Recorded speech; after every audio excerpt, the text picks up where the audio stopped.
Bonjour à tous et bienvenue dans ce nouvel épisode du podcast Micro Ouvert. Bonjour Gilles. Bonjour Caroline. Alors aujourd'hui nous avons le plaisir de recevoir Gilles Cabani qui est responsable des territoires connectés et nous allons parler ensemble d'un vaste chantier lancé il y a plus de 20 ans, c'est-à-dire connecter tous les territoires français au très haut débit. Donc dans les zones les moins denses, ce sont les collectivités qui ont pris les choses en main en lançant les réseaux d'initiatives publiques. Et à leur côté, des acteurs comme Axione jouent un rôle clé pour développer des territoires connectés. Donc c'est de cela qu'on va parler ensemble aujourd'hui. Avant de commencer notre échange, je te propose de débuter avec notre tradition, qui est de répondre à la question du dernier invité. Donc je te propose qu'on découvre cela ensemble. J'invite la prochaine personne qui participe à ce podcast à répondre à la question suivante. Comment participe-t-il à l'engagement collectif lié à la prévention santé-sécurité dans son quotidien, lui? Vaste sujet. Donc pour une petite remise en contexte, on a accueilli il y a quelques semaines Elias Zine, qui est responsable prévention santé-sécurité pour la région Axione Nord-Est. Et donc on avait échangé ensemble sur tous les enjeux santé-sécurité dans l'entreprise. Je te laisse répondre à sa question. Bon, alors, l'enjeu santé-sécurité, bien évidemment. Chez Axione, c'est l'affaire de tous. De tous les collaborateurs, mais également une préoccupation importante des managers. Évidemment, un sujet crucial sur le terrain, mais aussi, et peut-être on ne le dit pas assez, mais aussi dans les bureaux. Moi, je traite de sujets, mes équipes traitent de sujets qui sont finalement assez stressants, parce qu'on travaille sur des grands projets sur lesquels il y a une attente assez forte à la fois des clients, mais également de la société. Et donc je dirais que la vigilance que l'on a, c'est surtout l'équilibre entre le travail et la vie perso, parce qu'on est toujours accaparé, et donc ce point-là est un point sur lequel on y prête une attention particulière. Parfait, merci beaucoup pour cette réponse. Et c'est vrai que tu fais bien de souligner que la vigilance, il y a de la vigilance quel que soit le poste occupé et aussi dans les postes de bureau. Donc on va revenir maintenant au sujet principal de ce podcast.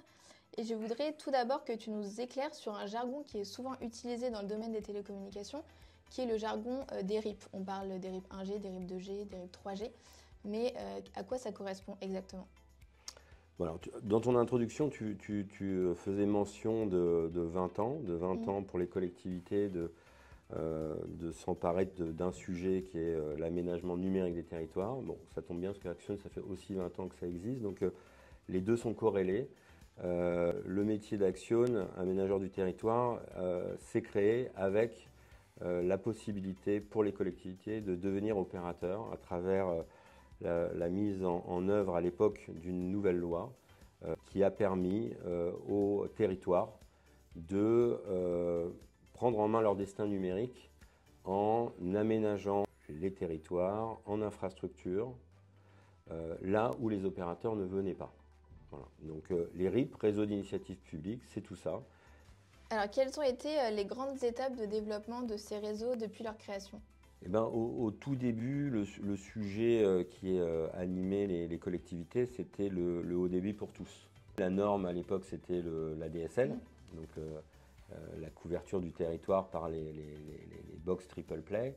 Et malgré comme ambitieux des opérateurs privés, il subsistait sur les territoires des zones qu'on a appelées des zones blanches, c'est-à-dire blanches du haut débit, là où la population, les entreprises, sans aucune connectivité haut débit. Ouais. Et donc le sujet qui a animé les premiers projets de RIP, ça a été de résoudre ce problème, donc de couvrir les zones qui n'étaient pas couvertes en haut débit. Et en parallèle de ça, c'était de déployer les premiers projets de fibre optique pour amener le très haut débit, cette fois-ci plutôt aux entreprises. À l'époque, c'était ces acteurs-là qui demandaient le très haut débit.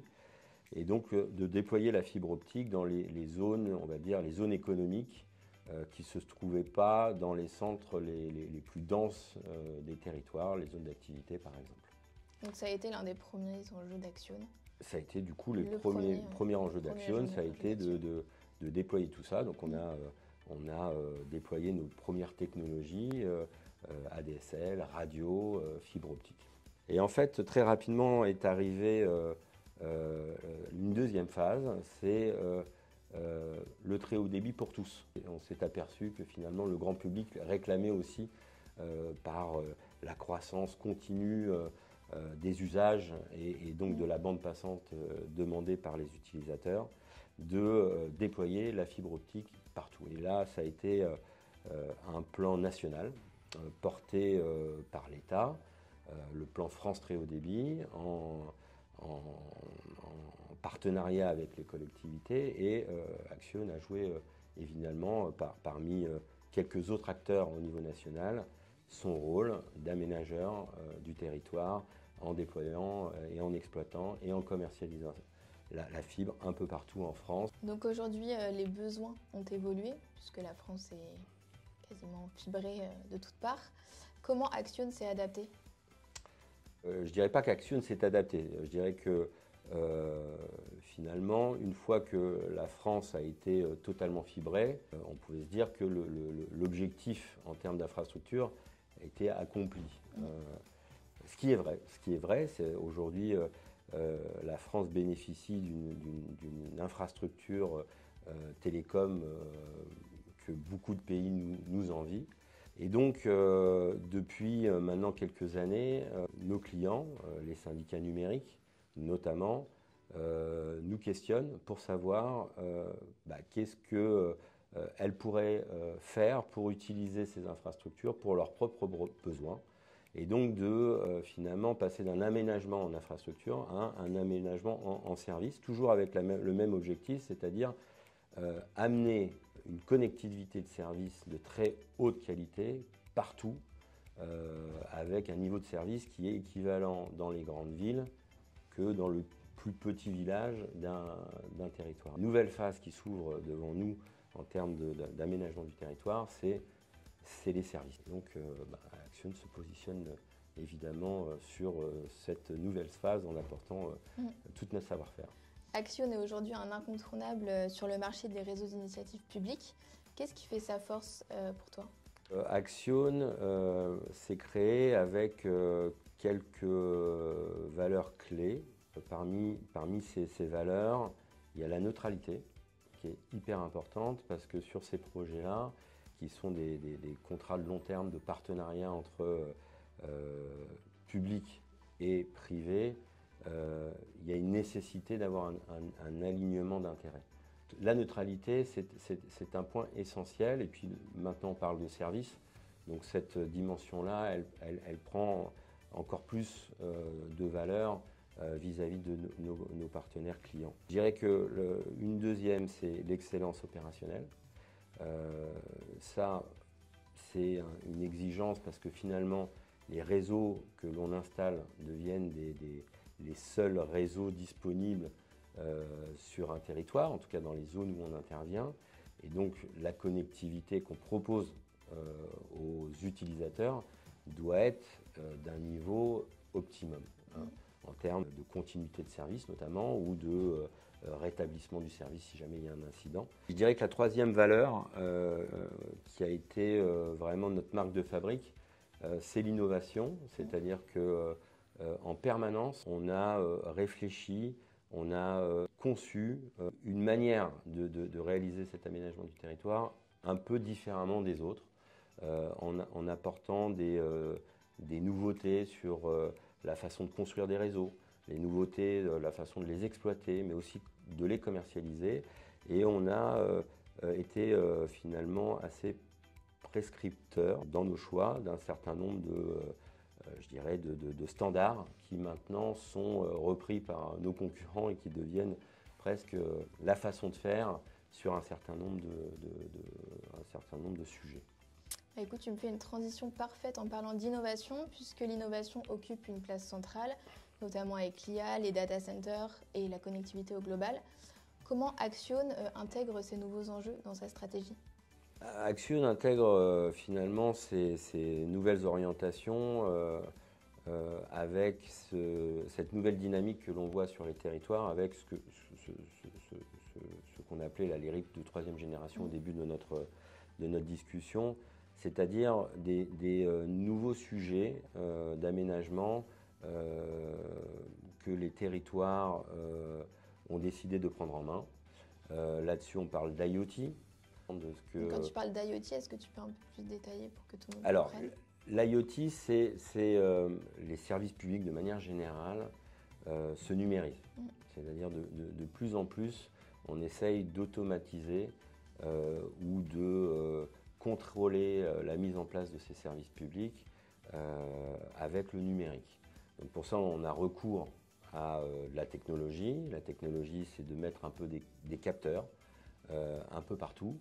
Ces capteurs remontent une information et cette information, elle est traitée pour pouvoir avoir une action. Alors une action sur les réseaux d'eau, pouvoir détecter des inondations, faire de la relevée de compteurs d'eau pour pouvoir contrôler les ressources. Ça peut être l'éclairage public, ça peut être le relevé des déchets sur un territoire. Une fois collectée, cette information est traitée sur des plateformes. Donc ça, c'est ce genre de projet que l'on met en œuvre aujourd'hui dans les territoires. Et à côté de ça, on développe des réseaux aussi de vidéoprotection, on développe aussi de la cybersécurité pour les administrations, on développe des data centers, des clouds souverains, de la 5G privée. Donc Action, comme tu viens de me le dire, a fait évoluer son offre pour proposer une réponse globale aux collectivités et répondre à leurs besoins. Donc cette nouvelle offre, elle s'appelle le réseau multiservice, le RMS. Est-ce que tu peux me dire qu'est-ce que le RMS? Alors le RMS, il faut le voir comme un outil qui est mis à disposition de nos clients. Notre RMS, notre produit RMS, c'est un outil technique, opérationnel, qui permet à ces collectivités de fournir donc, au territoire, c'est-à-dire aux mairies, aux agglomérations, aux acteurs publics de manière générale, un bouquet de services à travers un réseau mutualisé, unique, qui va porter tous ces services et qui va être délivré physiquement sur une interface, une box multiservice sur lequel va sortir tous ces services publics qui seront produits aussi localement sur le territoire dans un cloud des plateformes de services souverains et locaux. Exactement. Et donc quel est l'avantage pour les collectivités d'avoir un tel service? Oui. Eh ben, c'est de garantir finalement, je disais tout à l'heure l'importance de la qualité de service sur ces réseaux-là, de garantir finalement que ce soit l'Internet, que ce soit ces sujets de vidéoprotection, etc., qui sont des services publics, que ces services aient un niveau de qualité irréprochable. Et avoir une maîtrise au global, de bout en bout, sur la production de tous ces services, ça permet à la fois de garantir cette qualité, mais de la garantir finalement avec des coûts de production qui sont extrêmement compétitifs. Et aujourd'hui, les budgets des collectivités sont de plus en plus contraints. Et donc cette dimension-là est aussi importante. Est-ce que tu peux me citer des exemples concrets? Est-ce qu'il y a déjà des collectivités qui ont fait appel à cette offre RMS sur leur territoire? Alors il y en a en effet, je dirais qu'il y en a de plus en plus. Ça reste finalement une offre assez récente, mais on va dire que les premiers qui ont été demandeurs de cette offre-là, ce sont nos clients existants. Et donc on a travaillé avec eux pour peaufiner, concevoir cette offre pour qu'elle réponde exactement à leurs besoins. Et aujourd'hui, cette offre-là, elle dépasse les frontières de nos délégations de services publics existantes, puisque on est face à un marché qui se structure, sur lequel il y a des procédures d'appel d'offres. Et donc, c'est des produits que l'on propose dans le cadre de nos réponses à ces procédures d'appel d'offres. Bon, au regard là, des premiers retours qu'on a, on est plutôt confiant sur la stratégie qu'on a menée et la qualité de cette offre-là. Donc ce sera à suivre dans l'histoire d'Action. Voilà. Donc les besoins, comme on l'a déjà dit tout au long de cette interview, évoluent très vite, les besoins en numérique. Il y a 5 ans encore, on ne parlait pas du tout d'intelligence artificielle, donc c'est pour dire à quel point ça évolue très vite. Comment est-ce que chez Action, vous faites pour anticiper ce dont les territoires auront besoin dans 5 ans, 10 ans, 20 ans? Bon, déjà, il est toujours très difficile d'anticiper l'avenir, surtout dans notre domaine des télécoms. Ça évolue très rapidement, oui. C'est-à-dire que si on regarde il y a 5 ans, je pense qu'il y a plein de beaucoup de choses choses, qu'on n'aurait pas imaginées aujourd'hui, quoi. On a la chance d'être finalement dans une relation de long terme avec nos clients, puisqu'on est dans un cadre contractuel, les délégations de services publics, qui sont des contrats assez longs, même voire très longs, puisque certains contrats ont des durées de 30 ans, de 25 ans, de 20 ans. Donc ça nous donne finalement un devoir vis-à-vis de ces clients, c'est que l'exploitation des réseaux et les réseaux eux-mêmes que l'on gère doivent répondre tout le temps aux meilleurs standards télécom, numériques du moment. Donc ça, c'est notre métier. Donc on est dans une veille permanente et puis aussi une recherche constante de nouvelles compétences chez Axione. On a été très infrastructure, on devient de plus en plus dans le service. Donc ça veut dire qu'on amène aussi de nouvelles compétences chez nos collaborateurs.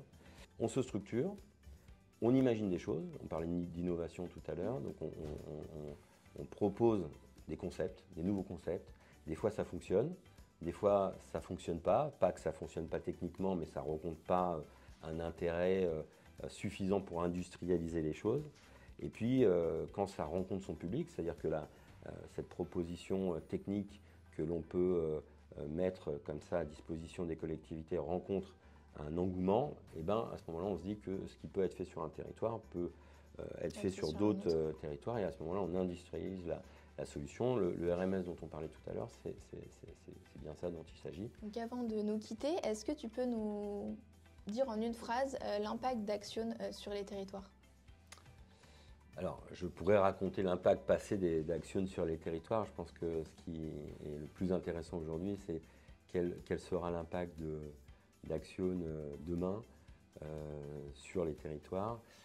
On est en tout cas, toutes les équipes en tout cas qui travaillent là sur cette lancée là, des nouveaux RIP 3G, on est tous très motivés par cette nouvelle phase qui s'ouvre. On a plein d'idées, on veut les proposer, on veut les mettre en place. Il y a déjà des choses concrètes, mais bon, j'ai envie de dire rendez-vous dans 1 an ou 1 an et demi, quand on aura réalisé nos premiers projets un peu structurants pour qu'on se revoie et qu'on fasse peut-être un premier bilan de nos réalisations. Eh bien, merci beaucoup Gilles pour cet échange passionnant. On Merci a beaucoup appris sur l'histoire des RIP, sur les territoires connectés. Mais avant de nous quitter, on va donc réaliser aussi la petite tradition du podcast. Je vais te laisser à ton tour poser une question au prochain invité qui sera à ta place d'ici quelques semaines. Alors écoute, je vais poser une question en relation quand même avec la thématique du jour. Exactement. On a parlé de RMS, de nouveaux services, etc. Chez Axione, ça amène quand même des nouveaux sujets. J'ai parlé de nouvelles compétences. Et donc on est finalement dans une phase de transformation chez Axione. Et donc ma question pour le prochain, c'est à son niveau, comment il intègre ces nouveaux sujets et comment il fait face à ces nouveaux enjeux pour notre société. Eh bien, merci beaucoup. Merci d'avoir accepté notre invitation au micro du podcast. Et à tous, on se retrouve très prochainement pour un nouvel épisode. Merci.